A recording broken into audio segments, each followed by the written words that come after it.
when you confess, quand vous confessez, you confess your healing. tu confesses. Because your lips can build your life. Every morning when you wake up, Chaque matin quand tu te you réveilles, go to the mirror. tu vas vers You need to stand firm in your faith, even when the situation is still the same. Because he will make the promise. parce que celui qui a fait la promesse. It's faith. So you demonstrate faith, you cannot resist God. Remember only faith makes God happy. God bless you.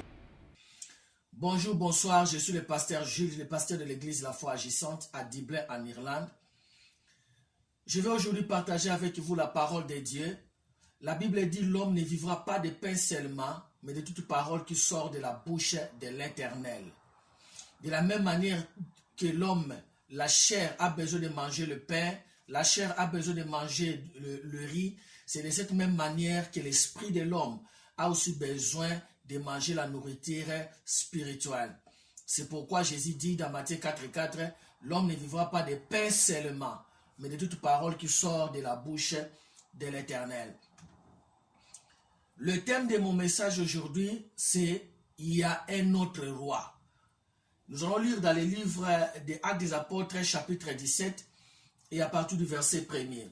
La Bible dit « Ils passèrent par Amphipolis et Apollonie, et arrivèrent à Thessalonique, où les Juifs avaient une synagogue. Paul y entra, selon sa coutume. Pendant 3 sabbats, il y avec eux des entretiens d'après les Écritures. Il expliquait et exposait que le Christ devait souffrir et ressusciter d'entre les morts. Et Jésus que je vous annonce, disait-il, c'est lui qui est le Christ. Quelques-uns d'entre eux furent persuadés et se joignirent à Paul et à Silas, ainsi qu'une grande multitude de Grecs craignant Dieu, et plusieurs femmes parmi les plus notables. Mais les Juifs, jaloux, prirent avec eux quelques hommes de rien parmi la populace et provoquèrent des attroupements ainsi que du tumulte dans la ville. Ils se portèrent à la maison de Jason et cherchèrent Paul et Silas pour les amener devant le peuple. Ils ne les trouvèrent pas. Alors ils traînèrent Jason et quelques frères devant les magistrats en criant ceci qui ont bouleversé le monde entier sont venus ici et Jason les a reçus. Ils agissent tous contre les décrets de César en disant qu'il y a un autre roi, Jésus. Il y a un autre roi, Jésus. C'est le thème que je vais partager avec nous. Il y a un autre roi, Jésus. Ces gens étaient habitués au décret de César. La Bible dit que Paul, après avoir traversé la Pamphylie, il traversa Apollonie et il arriva ici. Et quand il est arrivé ici, à Thessalonique, il y avait une synagogue de Juifs où Paul a commencé à enseigner la parole de Dieu. Il y avait une grande partie des gens qui ont été convaincus par la prédication ou l'enseignement de Paul. Et cet enseignement leur disait que le Messie devait venir et Jésus-Christ est ce Messie que Paul parlait. La Bible dit qu'il y a un groupe de gens qui étaient convaincus. Ils ont cru à ce que disait Paul.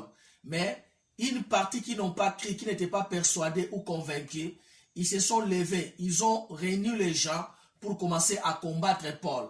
Ça a toujours été comme ça dans le milieu ecclésiastique ou dans le message de Jésus. Les gens qui ne comprennent pas ou les gens qui ne sont pas convaincus, souvent ils se lèvent pour combattre. Mais quand on ne comprend pas, vaut mieux aller étudier, vaut mieux faire des recherches et comprendre si c'est vrai ou faux, Jésus-Christ est Dieu. La Bible dit, comme ils n'étaient pas contents, ils sont allés ouvrir une plainte chez le magistrat. Ils sont allés dans la maison d'un certain Jason ou Jason qui avait accueilli Paul et Silas dans sa maison. Et ils ont accusé ces deux gens. Ils ont dit, les gens qui ont bouleversé le monde sont arrivés chez nous. Et Jason les a accueillis. Et ces gens prêchaient des lois ou des choses qui sont contraires à notre coutume, qui sont contraires au décret de César en disant il y a un autre roi. C'est le message que je vais vous prêcher aujourd'hui. Il y a un autre roi. Le message de Paul à ces gens était qu'il y a un autre roi. Un roi, c'est quelqu'un qui domine sur la vie, sur le royaume, qui domine sur les gens, qui domine sur un peuple. C'est ça, c'est ce qu'on appelait, c'est ça le roi en fait. Alors, il est venu dire à ces gens qui étaient liés au décret de César, qui étaient liés aux lois qui régissaient le monde, il est venu leur apporter une bonne nouvelle en disant qu'il y a un autre roi et ce roi s'appelle Jésus.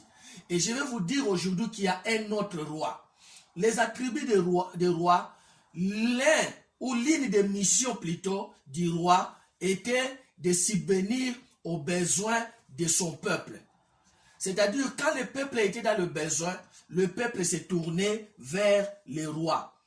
Quand vous lisez le livre de Genèse, chapitre 41, la Bible dit, il n'y avait plus de nourriture ou le blé en Égypte.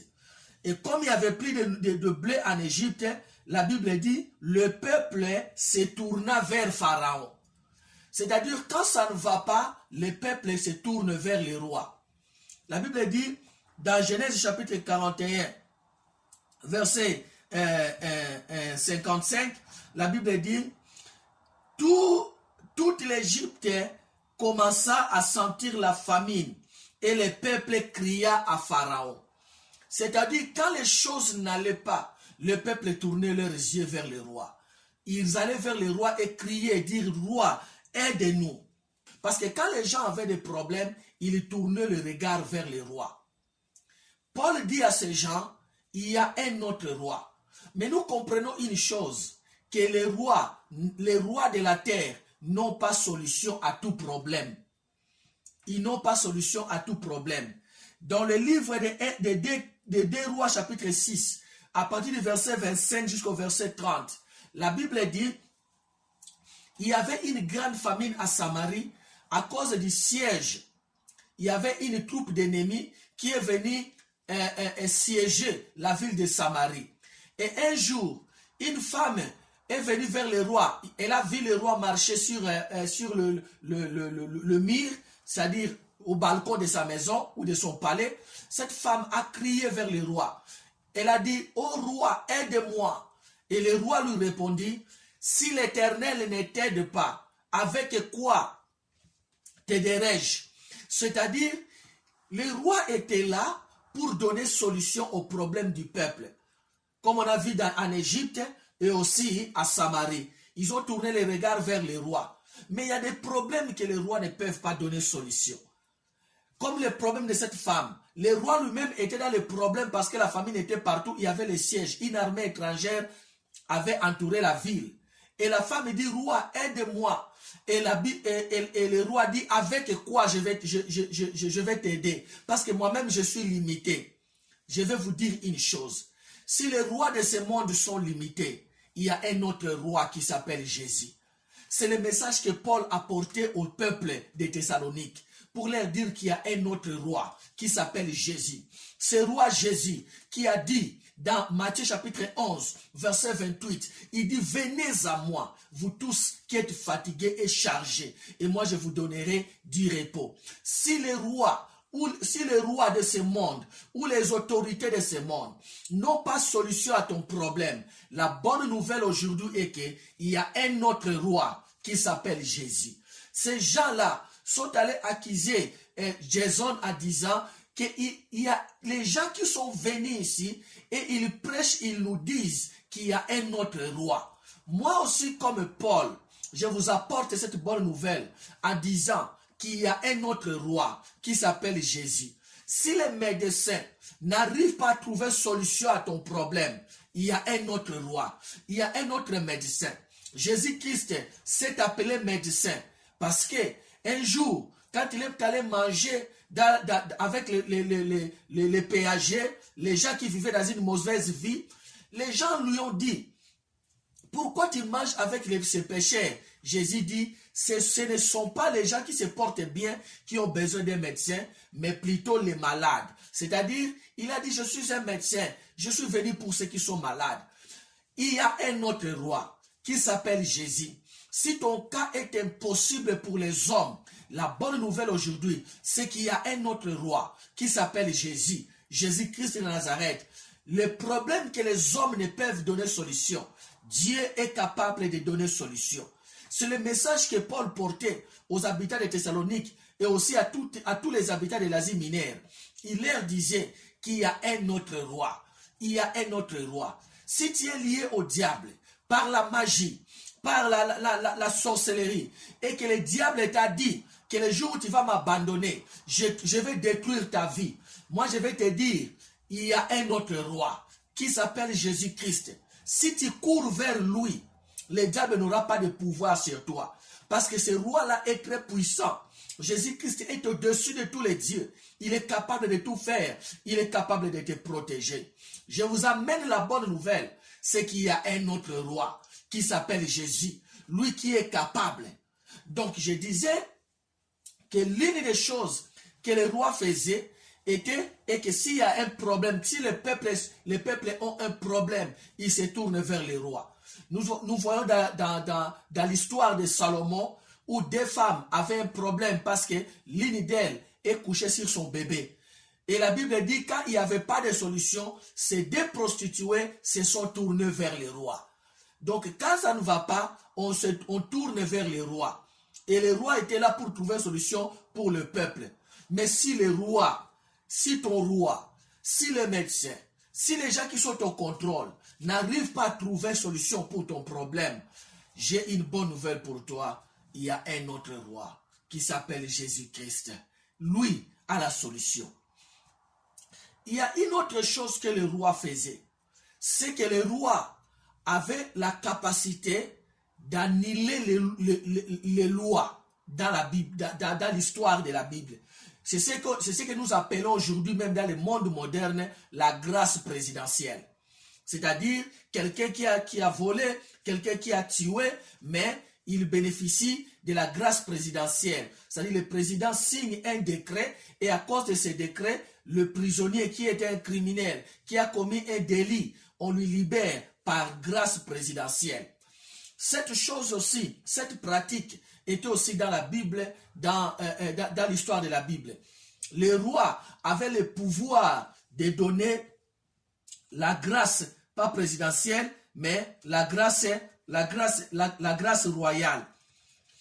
Nous voyons dans la Bible, dans le livre de 2 Samuel, où une femme est venue vers le roi David. À l'époque, le roi David avait 2 enfants. Et Absalom avait tué son frère. Et Absalom s'est enfui. Et quand Absalom s'est enfui, après quelque temps, Joab, le commandant de l'armée, est allé parler à une femme. Il dit, c'est le temps de ramener Absalom dans le palais. Ou ramener Absalom en Israël. Parce qu'Absalom s'est enfui. Mais la Bible dit que cette femme est venue jouer un jeu à David. En Israël, si quelqu'un tuait quelqu'un à l'époque, lui aussi on devait le tuer. C'est la loi du talion. Œil pour œil et dent pour dent. La Bible dit, cette femme est venue vers David. Il dit, mon Seigneur, ayez pitié de moi. J'ai 2 fils. Et ces 2 fils se sont battus dans le champ et l'un a tué son frère. Et maintenant, les habitants de la maison, selon la loi de l'œil pour œil et dent pour dent, ils veulent maintenant tuer mon autre fils. Et pourtant, j'en ai que 2. L'un est mort, leur papa est déjà mort. S'il tue le 2e fils, l'unique que je suis resté avec, le nom de mon mari sera éteint. Alors mon mari n'aura pas de progéniture, alors n'aura pas de successeur. Malgré que c'était la loi, David dit ceci. Je vais donner les ordres à ton sujet et personne ne peut toucher à ton fils.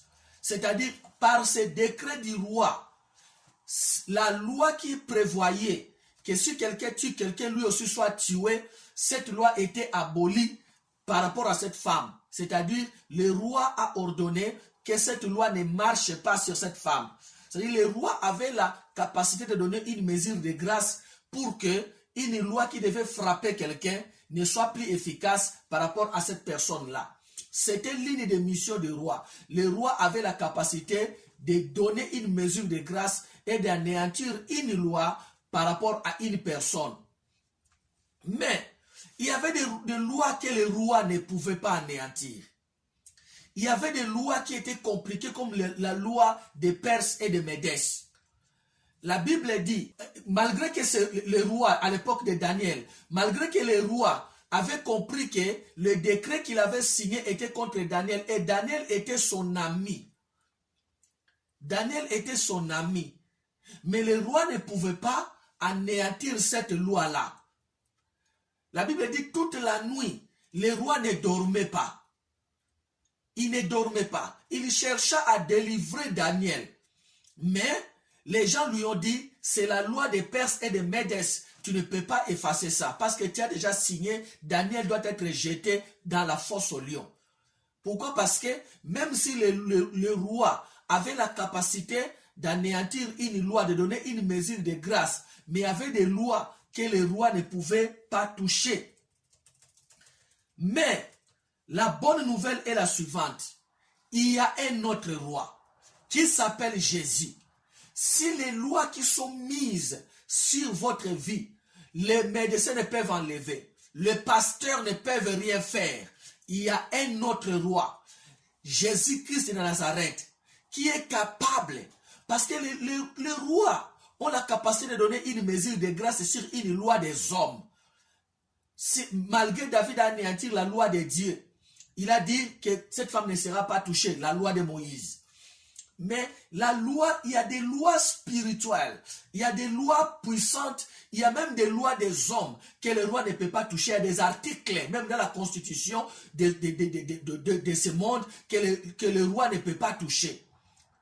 Mais si la loi qui est sur ta vie, que ce soit la loi familiale, spirituelle, ou la loi, je ne sais pas quel genre de loi, que le roi ne peut pas détruire, il y a un autre roi qui s'appelle Jésus. La Bible dit, dans le livre de Colossiens 2,14, il a anéanti les décrets qui étaient sur nous, qui nous condamnaient. Il a déchiré les actes et les ordonnances. Toute loi que le monde ou les hommes ne peuvent pas effacer dans ta vie, que ce soit la malédiction familiale, que ce soit les décrets qui a été institué dans la famille, il y a un autre roi. Si ton père ne peut pas changer ça, parce que cette loi est descendue de père en fils depuis des générations, j'ai une bonne nouvelle pour toi aujourd'hui. C'est la même nouvelle que Paul prêchait en disant aux habitants de Thessalonique qu'il y a un autre roi. Un autre roi, Jésus-Christ, qui est capable d'effacer les ordonnances et les lois qui nous condamnent. J'ai dit qu'il y a des missions, il y a des lois que le roi changeait. Quand une personne était coincée et ne pouvait plus bouger, la loi était sur lui, il tournait vers le roi pour une grâce présidentielle ou une grâce royale. Mais il y a des lois que le roi ne pouvait pas changer. Et si ces lois ne peuvent pas être changées, il y a un autre roi qui s'appelle Jésus-Christ, qui est capable de changer n'importe quelle loi. Jésus, fils de Dieu. Je vais répéter ça encore. Viens à lui. Viens à lui. Ces gens-là travaillaient pour César, mais Paul leur a amené un autre roi qui est bon, qui est patient, un roi qui pardonne. Je vais m'arrêter ici. Peut-être vous êtes dans la magie, dans la sorcellerie, et que vous avez peur de quitter là-bas, parce que votre roi, le diable, vous a démontré comment il peut détruire la vie de quelqu'un qui lui quitte. Mais je vous dis, il y a un autre roi qui s'appelle Jésus. Si vous vous réfugiez à lui, si vous venez vers lui, non seulement il va vous protéger, mais il va vous donner le pouvoir contre votre bourreau, le diable. Il va vous donner le pouvoir. Là où les hommes sont limités, Jésus-Christ n'est pas limité. il y a un autre roi. Un autre roi qui peut faire au-delà de ce que les hommes peuvent faire. C'est le message que Paul prêchait. C'est ce que je vous amène aujourd'hui, qu'il y a un autre roi. Mais ce roi ne peut agir que si vous lui donnez votre vie. Les gens disent que Dieu est au contrôle de toutes choses. Dieu n'est pas au contrôle de ceux qui ont volontairement donné leur vie au diable. Dieu n'est pas au contrôle de ceux qui ont volontairement donné leur vie au diable. Si vous n'avez pas encore donné votre vie à Jésus, c'est la voie par excellence. C'est la voie spirituelle reconnue pour que vous deveniez un enfant de Dieu. Selon Romains chapitre 10, verset 9, faites cette prière après moi. Devenez un enfant de Dieu pour que vous ayez l'audace de tourner vers le roi Jésus. Et il va vous écouter. Priez après moi. Seigneur Jésus, je me repens de mes péchés. Je regrette tout ce que j'ai fait. Je demande que tu me pardonnes. Sanctifie-moi, purifie-moi par ton sang. Je crois que tu es le Fils de Dieu, qui était mort et tu étais revenu à la vie. Viens dans ma vie et sois mon Seigneur et mon Sauveur. Si vous avez fait cette prière, trouvez une église qui est bâtie sur la parole de Dieu et recevez les instructions. Croissez dans la présence de Dieu. Jusqu'à la prochaine fois, retenez une chose, il n'y a que la foi qui fait plaisir à Dieu. Que Dieu vous bénisse. When you confess, La Bible, quand vous confessez, you confess your healing. tu confesses. Because your lips can build your life. Every morning when you wake up, Chaque matin quand tu te réveilles, go to the mirror. tu vas vers You need to stand firm in your faith, even when the situation is still the same. Because you will make the promise. parce que celui qui a fait la promesse. It's faith. You demonstrate faith. You cannot resist God. Remember, only faith makes God happy. God bless you.